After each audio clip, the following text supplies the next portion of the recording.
Le choc est total à Madrid. À quelques jours des huitièmes de finale de la Ligue des Champions, la Maison-Blanche tremble. Une absence majeure pourrait tout changer pour le Real Madrid. Jude Bellingham sera absent pour le huitième de finale. Et ce n'est pas la seule inquiétude. Dans cette vidéo, on fait le point complet sur l'infirmerie madrilène. Les bonnes nouvelles d'abord, avec un possible retour clé pour les grands rendez-vous. Ensuite, les absences confirmées qui pourraient coûter très cher en Ligue des Champions. Enfin, la grande question, l'équipe d'Álvaro Arbeloa peut-elle survivre à ces coups durs? Et avant de continuer, laissez un petit like, abonnez-vous, c'est la seule façon de soutenir la page, et dites en commentaire « à la Madrid ». À l'approche des huitièmes de finale, Real Madrid commence progressivement à y voir plus clair concernant l'état physique de ses joueurs blessés, même si le climat reste marqué par une certaine prudence en interne afin d'éviter toute rechute avant une échéance européenne aussi importante.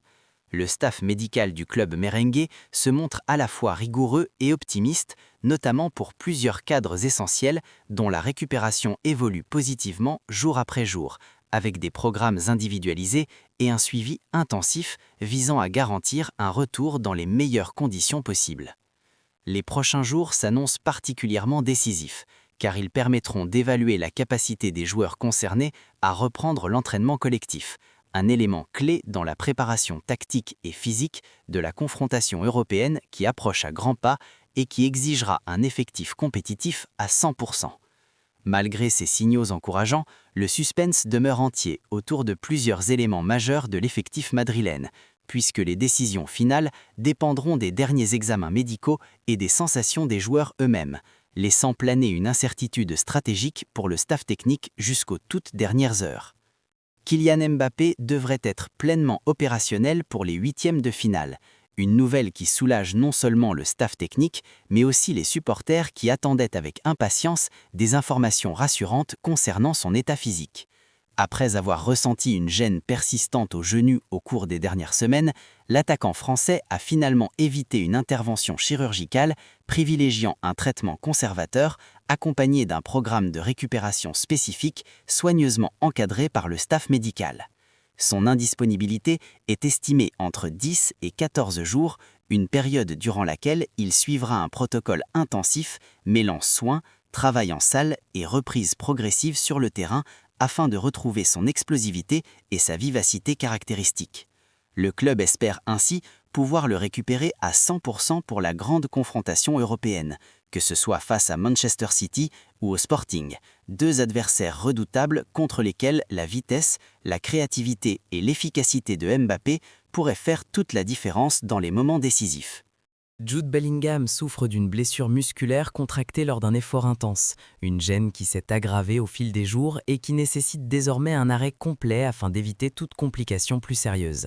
Les examens médicaux réalisés par le club ont confirmé une lésion nécessitant plusieurs jours de repos strict, accompagné d'un programme de soins adapté et d'un suivi quotidien. Le milieu anglais est officiellement forfait pour les huitièmes de finale, une absence de taille tant son impact dans l'entrejeu, sa capacité à casser les lignes et son apport offensif ont été déterminants tout au long de la saison. Véritable moteur du collectif, il a su s'imposer comme un leader technique et mental, capable de faire basculer une rencontre par son volume de jeu, sa projection vers l'avant et sa qualité de frappe à distance. Une petite possibilité existe toutefois pour le derby face à l'Atlético de Madrid le 22 mars, mais cette éventualité dépendra entièrement de l'évolution de sa récupération et des tests physiques prévus dans les prochaines semaines. Le staff médical surveille attentivement les indicateurs de charge de travail et la réaction du muscle touché avant d'envisager une reprise partielle des entraînements collectifs. Malgré cette lueur d'espoir, la prudence reste de mise, car un retour précipité pourrait compromettre la fin de saison du joueur et augmenter le risque de rechute. L'objectif prioritaire demeure de le retrouver à 100% de ses capacités pour les échéances décisives à venir, même si cela implique de prolonger son indisponibilité afin de garantir une guérison complète et durable. Eder Militão ne reviendra pas avant la trêve internationale de mars, le défenseur central poursuivant encore son processus de récupération avec un programme individualisé destiné à lui permettre de retrouver pleinement ses repères physiques et son explosivité défensive. Les séances alternent travail en salle, renforcement musculaire ciblé et exercices spécifiques sur le terrain afin de réintégrer progressivement les efforts à haute intensité.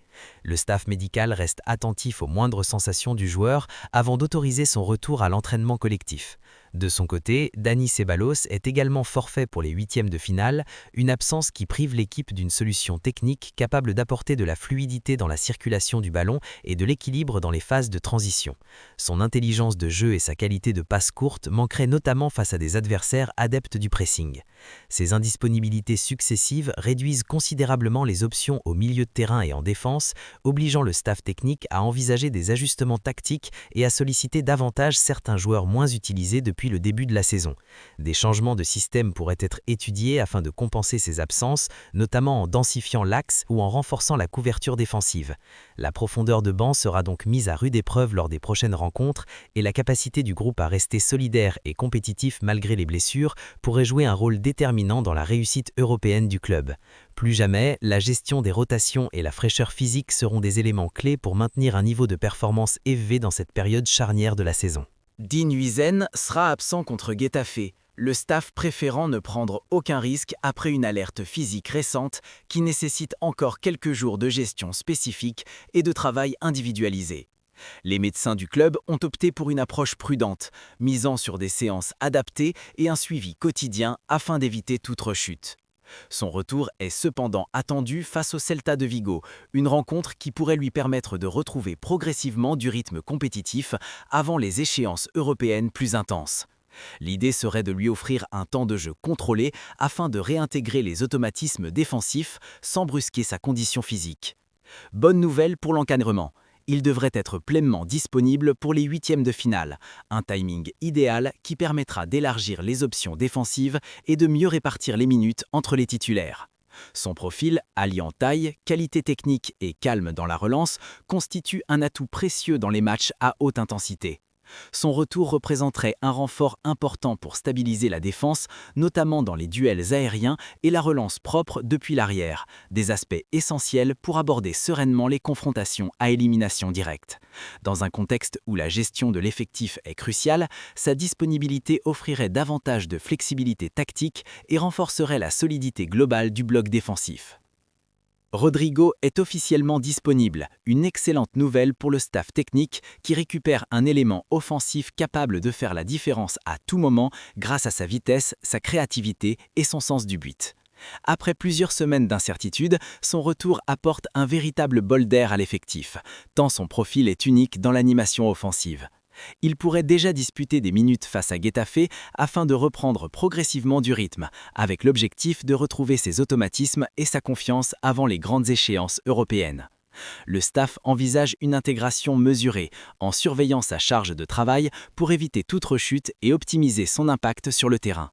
Son retour tombe au moment parfait pour soulager l'attaque madrilène, surtout dans un contexte où certaines absences ont obligé l'équipe à puiser dans ses ressources et à multiplier les efforts offensifs. Sa capacité à provoquer en 1 contre 1, à se projeter rapidement vers l'avant et à combiner dans les petits espaces offre des solutions supplémentaires face au bloc défensif regroupé.